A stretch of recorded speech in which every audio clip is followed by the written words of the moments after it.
AITA for dumping my pregnant girlfriend after she accidentally hit me over the head with a frying pan. I'm 25 and she's 23.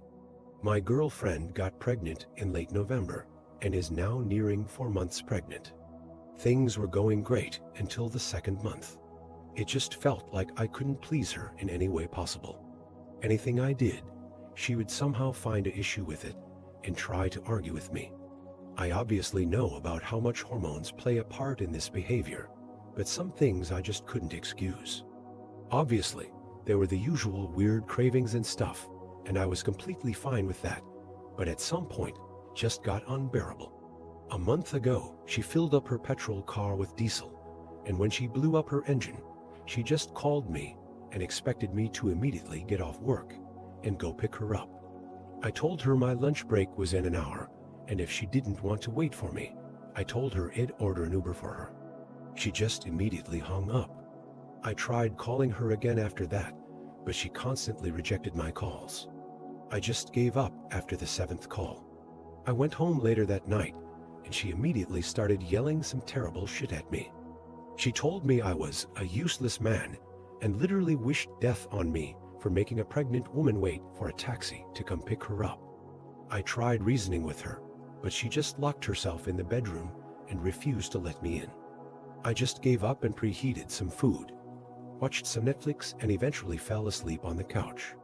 She woke me up a few hours later, asking me if I could get her some ice cream, and I reluctantly agreed. I had to drive an hour to the nearest gas station that still was open. After driving 2 hours for some fucking ice cream at midnight, I came home and found our front door locked. I left the keys inside the house when I left. I called her a million times, tried banging on every window and door in sight, but I didn't get an answer. I wasn't dressed properly, so I ended up sleeping in my car.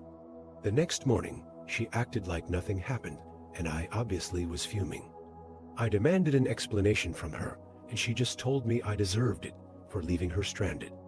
I wanted to dump her right then and there, but sadly, I thought that I would only have to deal with this beast for another couple of months, and then she would be back to normal. Things have been heated between us since that moment, so I wanted to lighten up the mood in the house. I got off work early and wanted to surprise her with fish and chips when she got back from her doctor's appointment.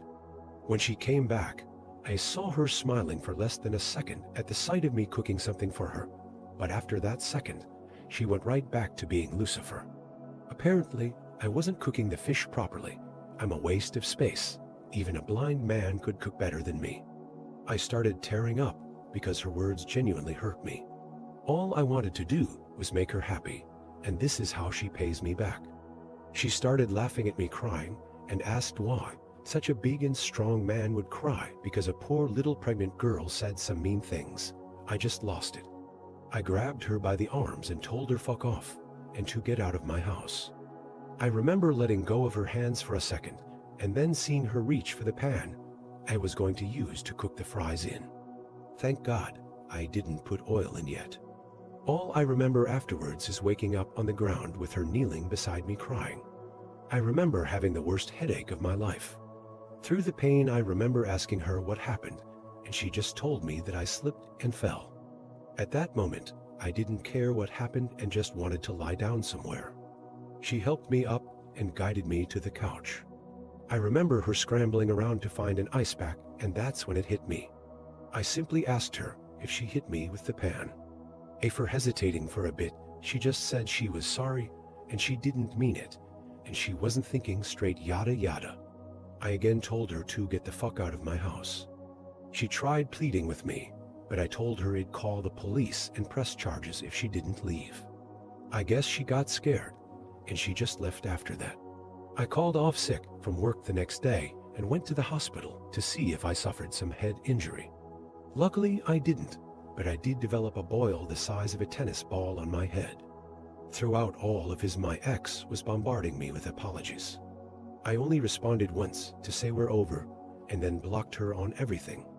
After coming home from the hospital, I called my mom and sister to tell them what happened.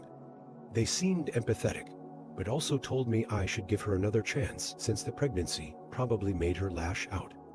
I do want to add that before her pregnancy, She never acted like this and was the most loving and caring girlfriend I've had up to this point. She and her dad came over yesterday to come pick up her things from my place. Her dad profusely apologized for her daughter's actions, making me believe that she told him the truth. As for her, she didn't dare to step out of the car and come face me while her dad gathered her things. When I looked at her through my window, I saw how terrible she looked. I guess she hasn't been sleeping much since. I wanted to forgive everything she did and just go and hold her and tell her it's going to be okay. I've been really torn since then. Something makes me believe that all this was probably a phase she was going through and things would eventually just go back to how they used to be. But on the other hand, her actions seem near psychotic and unforgivable to me. But I also don't want to raise our kid in separate households. Should I take her back? Is this really a phase, or is it something deeper?